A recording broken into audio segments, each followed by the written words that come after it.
এনসিপির আতাউল্লাহ কেন গিয়েছিলেন ওইখানে? ওনার ওই ব্রাহ্মণবাড়িয়া 3-এ কি কাজ? তার আগে আমি আসলে একটু কথা বলতে ভয় পাচ্ছি, মানে বাইরে যদি গুন্ডার থাকে, মানে বলে কি হবে, এটা আপনারাই বলছেন, আপনিই বলছেন।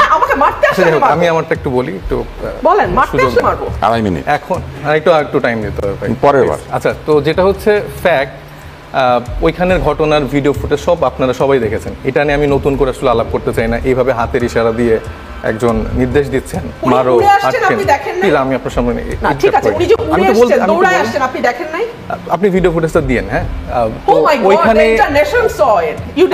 আচ্ছা, ওইখানে আপনি দেখেছেন যে রুমিন ফারহানা উনি কিভাবে হচ্ছে যে হাতের ইশারা করে তার লোকজন, তার ভদ্র লোকজন কিভাবে হচ্ছে যে হামলা করলো, এবং তার কথাই কিন্তু প্রতীয়মান যে তাদের ইন্টারনাল গ্যাঞ্জাম। সেখানে দেখেন আতাউল্লাহ ওই সংসদীয় আসনের একজন ক্যান্ডিডেট, এবং সে ওখানে কাজকর্ম করছে, এবং উনার যে কথাবার্তা যে নিবন্ধন পায়নি, তাহলে তো আমার এখানেও বসার কথা না হিসাবে, আমরা তো নিবন্ধিত দলই না।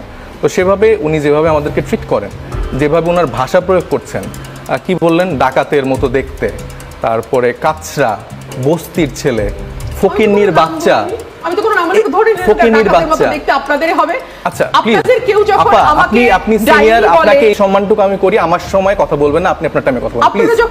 এই রাজনৈতিক শিষ্টাচারটা আপনার থেকে আমরা এক্সপেক্ট করি, আপনার থেকে এই রাজনৈতিক শিষ্টাচারটা আমরা এক্সপেক্ট করি। আমার কথা পরে বলেন, কারণ আপনি তো ভুলভাল বলছেন। হ্যাঁ, ভুলভাল আমরা ঠিক করেন, কারেক্ট করেন, আমরা ওকে একটু বলতে দেই। তো আপনি বারবার ইন্টারাপ্ট করেন না প্লিজ। তো এই ট্যাগিংগুলো যে বলছে, এবং কমপ্লিটলি শ্রেণী বৈষম্য, বর্ণ বৈষম্য করে তিনি, আমি টকশোতে দেখলাম যে তিনি বলছেন আমি ফকিন্নির বাচ্চা, ওইভাবে বলিনি, এটা হচ্ছে তাদের মানে মানসিক ফকিন্নিপনা, এটা হলো প্রমাণ হয়। এবং এই 1 বছর এদেরকে আমার সহ্য করতে হচ্ছে। ধরেন এই গণ অভ্যুত্থানটা এরকম ফকিন্নির বাচ্চারা যারা ছিল, ধরেন আমরা যারা ফকিন্নির বাচ্চারা ছিলাম, আমাদের হাসনাতের বাবা রাজমিস্ত্রি ছিলেন, দীর্ঘদিন রাজমিস্ত্রি করার পরে সে প্রবাসে যেয়ে তার কাজকর্ম করে ফ্যামিলিকে চালিয়েছেন, এবং সেই জায়গা থেকে ধরেন হাসনাত উঠে এসছে। এরকম আমাদের ঢাকা বিশ্ববিদ্যালয় বলেন এবং অন্য অন্য যে জায়গাগুলো আছে, ইভেন একজন শ্রমিকের গল্প বলেন, এই মানুষগুলো হচ্ছে কোনো এলিট ফ্যামিলি থেকে বিলং করে না।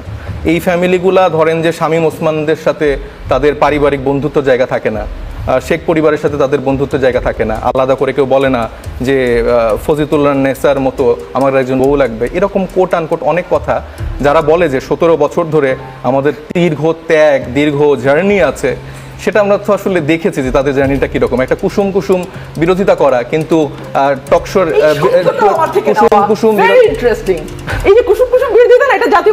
আপনি এইভাবে ইন্টারাপ্ট করলে আমি কিভাবে বলবো? একটু বলতে দেন প্লিজ, বলার পরে বলেন প্লিজ। তো কুসুম কুসুম বিরোধিতা করা, তারপরে আচ্ছা উনি কি বলবেন না আমি বলবো, এটা আপনি ক্লিয়ার করেন, তাহলে আপনি একটু কন্ট্যাক্ট করেন। এইভাবে থারাজ এরকম করে ইন্টারাপ্ট করে, তাহলে এটা কেমন? তো ওনার একটা খুব পপুলার কথা, সে কথায় কথায় বলে যে 15 বছর ধরে হয়নি। তার মানে তিনি আসলে কি বোঝাতে চায় যে 15 বছর ধরে কি হয়নি?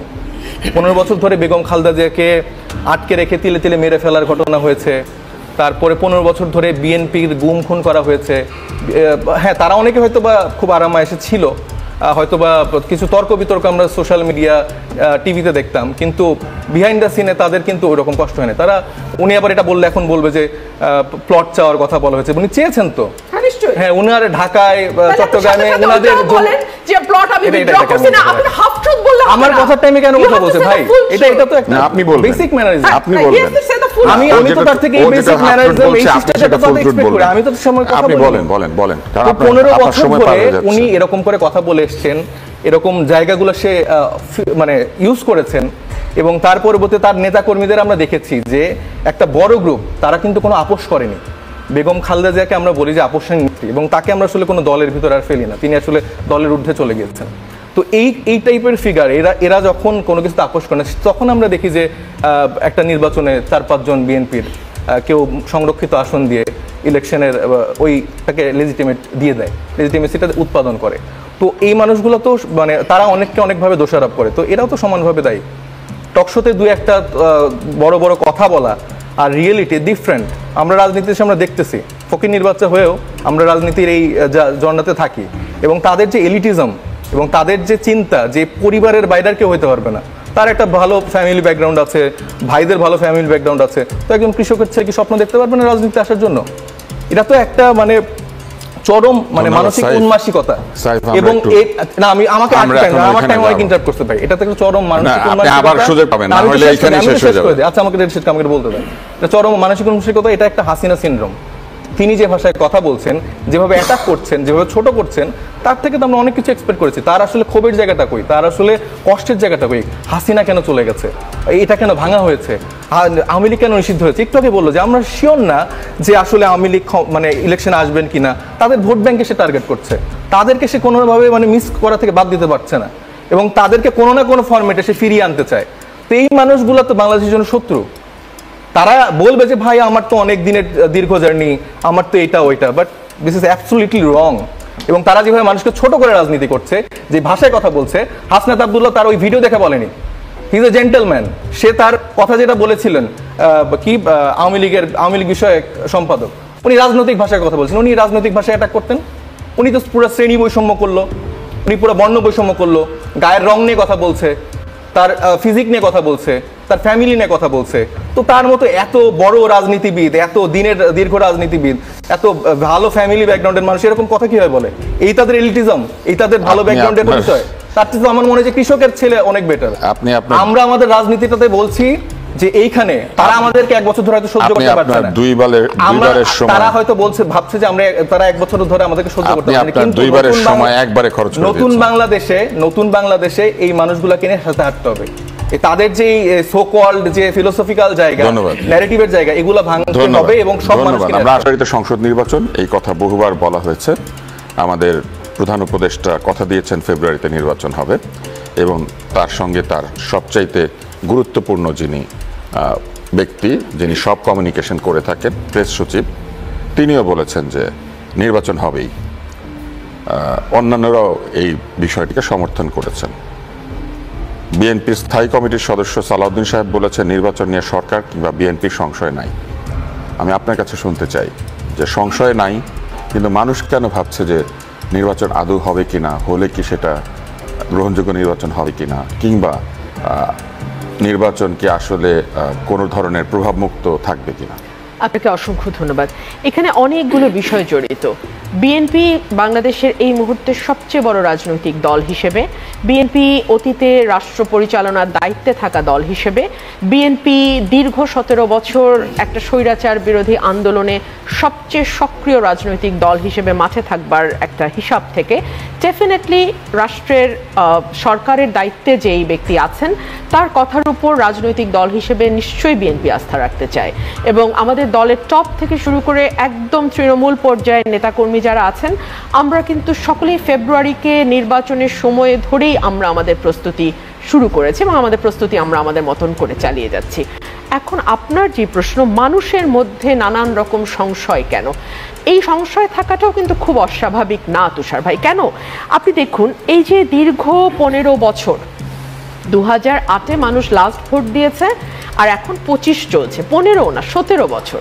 এই যে একটা লম্বা সময়, এর মধ্যে মানুষ না পেরেছে ভোট দিতে, না পেরেছে তাদের পছন্দের প্রতিনিধি নির্বাচন করতে, সেটা আপনি জাতীয় সংসদ বলেন কিংবা আপনি একটা ইউনিয়ন পরিষদের নির্বাচন বলেন, কোনো জায়গায় মানুষ তার ভোট দিয়ে প্রতিনিধি নির্বাচন করা যেটাকে বলে, সেটা বাংলাদেশে হয়নি। সো এই যে 17 বছর পরে একটা জাতীয় নির্বাচন হতে যাচ্ছে, সেটাকে ইন্টারনালি অ্যাবজর্ভ করা বিষয়টি এখন অনেকের কাছে অবিশ্বাস্য মনে হয়। সত্যি আমি যেতে পারবো ভোট কেন্দ্রে, আমি ভোট দিতে পারবো, আমি আমার প্রার্থীর পক্ষে নির্বিঘ্নে প্রচারণা চালাতে পারবো, আমি আমার প্রার্থীর জন্য ভোট চাইতে পারবো, কিংবা আমি একটা ভয়হীন পরিবেশে নির্বাচনটাকে করে নিয়ে আসতে পারবো। এই প্রশ্নগুলো মানুষের মধ্যে কাজ করে, এবং এই কাজ করাটা আমি খুব অস্বাভাবিক দেখি না। একটা হচ্ছে দীর্ঘ 17 বছরের একটা গ্যাপ আছে, একটা দীর্ঘ 17 বছরের তিক্ত অভিজ্ঞতা আছে, বিকজ এর মধ্যে 14, 18, 24-এর কিন্তু একটা তথাকথিত নির্বাচন হয়ে গেছে 5 বছর পর পর। কিন্তু এই নির্বাচনগুলো মানুষের জন্য ভীতি তৈরি করেছে, মানুষের জন্য দুঃসহ কিছু বেদনা নিয়ে এসছে, এর বাইরে আর কিছু দিতে পারে নাই। এটা একটা দিক। 2 হচ্ছে আইন শৃঙ্খলা পরিস্থিতি কিন্তু এখনো আমরা যতটুকু স্বাভাবিক আশা করেছিলাম যে 1 বছরে সরকার কাটিয়ে উঠবে, পুলিশ আরো সক্রিয় হবে, আইন শৃঙ্খলা রক্ষাকারী বাহিনী তাদের দায়িত্ব পালনে আরো বেশি সুষ্ঠুভাবে করতে পারবে। বিশেষ করে আমাদের যেহেতু এখন ম্যাজিস্ট্রেসি পাওয়ার নিয়ে আর্মি আছে মাঠে, তারপরেও কিন্তু প্রতিদিনই আমাদের কোথাও না কোথাও কোনো না কোনো ঘটনার খবর জানতে হয়। সেটা আপনি ধর্ষণের পরিসংখ্যান দেখেন, আপনি হত্যার পরিসংখ্যান দেখেন, কিংবা আপনি মবের বিস্তার দেখেন। সো এই সকল কিছু কিন্তু মানুষকে একরকম আতঙ্কগ্রস্ত করে এবং মানুষকে দ্বিধাদ্বন্দ্বে ফেলে দেয় যে আচ্ছা এখনই এরকম হচ্ছে, নির্বাচন যত ঘনিয়ে আসবে আরো কি পরিস্থিতি না হয়। সো এইগুলোও একটা বড় এফেক্ট ফেলে নির্বাচনে। 3 হচ্ছে আমাদের একটা বড় রাজনৈতিক দল এবং গোষ্ঠী বা এক ধরনের রাজনৈতিক ভাবধারার যে রাজনৈতিক দল আছে, আমি খোলাখুলি বললে আওয়ামী লীগ, তাদেরকে নির্বাচনের বাইরে রেখে এই নির্বাচনটি হবে কিনা এটা কিন্তু আমরা এখনো পরিষ্কার না। মানে আওয়ামী লীগের কার্যক্রম নিষিদ্ধ, কিন্তু আওয়ামী লীগ কি নির্বাচনে অংশ নিতে পারবে কিনা এই ব্যাপারে কিন্তু সরকার এখনো পরিষ্কার করে কিছু বলে নাই। বিচার এবং সংস্কারের পরিস্থিতিটা কি দাঁড়াবে এগুলো নিয়েও মানুষের মধ্যে এক ধরনের আস্থাহীনতা আছে। আমরা কিন্তু অনেক রাজনৈতিক দলকে বলতে শুনছি বিচার বা সংস্কার শেষ না করে কোনো নির্বাচন বাংলাদেশে হবে না। এই কথা যখন আসে, স্বাভাবিকভাবে যে মানুষটি হয়তো সরাসরি রাজনীতির সঙ্গে যুক্ত না, ডিরেক্টলি কোনো পলিটিক্যাল পার্টির পোস্ট হোল্ড করে না, সেই মানুষটি একজন ভোটার, সে আতঙ্কগ্রস্ত হয়ে যায়। আচ্ছা তাহলে তো বিচার সংস্কার কত দূর গেলে নির্বাচন হবে, সেটা কতটুকু হলে আমরা বলবো যে এখন নির্বাচন করা যায়, এটাও একটা প্রশ্ন। ধন্যবাদ। রুমিন ফারহান, আপনার কাছে আসি। ধাক্কা দিলেই ধাক্কা আসবেই, এটা আপনি বলেছেন, এবং আপনার বিরুদ্ধে অভিযোগ হচ্ছে যে আপনারা নিজেরা একটা মারামারি করেছেন, এবং গণপরিষদ ও পিআর পদ্ধতি নিয়ে প্রচুর কথাবার্তা হচ্ছে। আপনি এতগুলো প্রশ্ন আমি 2.5 মিনিটে কিভাবে বলবো? আপনি আমাকে এখন 2.5 মিনিট বলবেন, আবার যখন ফিরবো তখন আবার 2.5 মিনিট। ধাক্কা যদি আমার উপর আসে আমি ধাক্কা দেবো। আমি আবারও বলছি, আমি শেষ দিন পর্যন্ত বলবো, আমাকে আপনি ঢিল মারলে আপনাকে পাটকেল খেতেই হবে। ঢিল মেরেছো কেন, দিয়েছো কলসির কানা, তাই বলে প্রেম দেব না। আমি রুমিন ফারহান ওই পদার্থ না, নাম্বার 1। নাম্বার 2, এটা একটা ডিলিমিটেশনের আলোচনা ছিল। ডিলিমিটেশনের আলোচনায় ব্রাহ্মণবাড়িয়া 2কে আমি রিপ্রেজেন্ট করেছি। আমি নিজে আইনজীবী, সো আমার আইনজীবী হায়ার করার দরকার হয়নি। ব্রাহ্মণবাড়িয়া 3-এর ক্যান্ডিডেট একজন ব্যবসায়ী, সো ওনার পক্ষে আইনজীবী হায়ার না করে উপায় ছিল না, উনি হায়ার করেছেন 2জন আইনজীবী, তারা বক্তব্য রেখেছেন। তারপর উনি একটার পর একটা লোক পাঠানো শুরু করেছেন এবং মোটামুটি 12-14 জন ব্রাহ্মণবাড়িয়া 3-এর পক্ষ হয়ে কথা বলেছে। তখন আমি যখন উঠে দাঁড়িয়ে মাইকের কাছে গিয়ে বলার চেষ্টা করেছি যে এটা তো হতে পারে না, এক তরফে 12 জন বলছে, এক তরফে আমি, তাহলে আমি আবার কাউন্টার দেই, মানে রিবাটাল যেটাকে বলে, আপনি তো বিতার্কিক, আপনি জানেন রিবাটালের একটা ব্যাপার থাকে, তাহলে আমি রিপিউট করি, রিবাট করি। ওই সময় ওনাদের দলের এনসিপির একজন সদস্য আতাউল্লাহ, ভদ্রলোকের নামও আমি জীবনে শুনি নাই, চেহারা দেখার তো প্রশ্নই আসে না। সো উনি যখন আমাকে ধাক্কা দিলেন, I thought it must be from Brahmanbaria 3, মানে ব্রাহ্মণবাড়িয়া 3-এর যিনি বিএনপির ক্যান্ডিডেট তার কেউ। ধাক্কা দিলেন, ঠিক আছে। তখন ওনাকে নির্বাচন কমিশনের যারা আছেন তারা ওনাকে পেছনে নিয়ে গেলেন, পুলিশ কর্মকর্তাও। সেখান থেকে উনি উড়ে এসে আমাকে আরেকবার মারতে গেলেন। এই ভিডিওটা আপনারা কেউ দেখেননি যদি বলেন মিথ্যাচার হবে। প্রথম আলোতে এটা মিলিয়ন ভিউ হয়েছে, এবং তারপরে হাসনাত আব্দুল্লাহ আজকে বলেছে রুমিন ফারহানার ব্যাপারে বুলিং শেমিং স্টপ করা উচিত। So he realised, but it took 24 hours for him to realise, number 1। এই জন্য আমি বলতে চেষ্টা করেছিলাম যে আমি যখন সংবাদ সম্মেলন করছি, মিট দ্য প্রেস করছি, তখনও কিন্তু আমি জানি না who is Ataullah or who pushed me. I thought he is someone from Brownbaria 3 representing the candidate of Brownbaria 3. He didn't say I'm from NCP. He just pushed me. So obviously I was shocked. এবং 2বার যখন সে পরের বার তেড়ে আসলে তো আমার কর্মীরা বসে বসে ললিপপ খাবে না, so they took the measure. এবং ভবিষ্যতের জন্য এটা একটা সিগন্যাল যে আমার গায়ে আপনি হাত দিতে আসলে আমি আপনার গায়ে হাত দেব, সিম্পল। আমি রাজনীতি করতে আসছি, আমি রবীন্দ্রসঙ্গীতের আসর জমাইতে আসি নাই। আর 2 হইল, দেখুন এনসিপির বয়সের একটা দোষ আছে, অস্থির। ওরা যদি এই ভিডিওটা আগে দেখতো তাহলে কিন্তু এই ভুল বুঝাবুঝি তৈরি হয় না। হাসনাত এতগুলো কথা গিয়ে কমিশনে দাঁড়ায় বলে না, আপনার কর্মী আপনাকে তার ভার্সন অফ ফ্যাক্ট বলবে, আমার কর্মী আমাকে এসে আমার ভার্সন অফ ফ্যাক্ট বলবে, কিন্তু আপনাকে তো যাচাই করতে হবে, আপনি যেহেতু লিডার, আপনাকে তো পুরো ঘটনাটা দেখে শুনে বুঝে তারপর কথা বলতে হবে। 3 হচ্ছে এনসিপি ওখানে কেন গেল? এনসিপির তো এখনো নিবন্ধন হয় নাই, তাহলে এনসিপির ওখানে কেন গেল? এনসিপি গেছে বিকজ ব্রাহ্মণবাড়িয়া 3-এর যিনি ক্যান্ডিডেট তিনি তাকে নিয়েছেন, আমি সেটা মনে প্রাণে বিশ্বাস করি তিনি তাকে নিয়েছেন। আদারওয়াইজ এনসিপির ওখানে কোনো কাজ নাই ভাই। আমি তো মাঠের পলিটিক্সটা করি, আমি তো জানি ওখানে এনসিপির অবস্থান।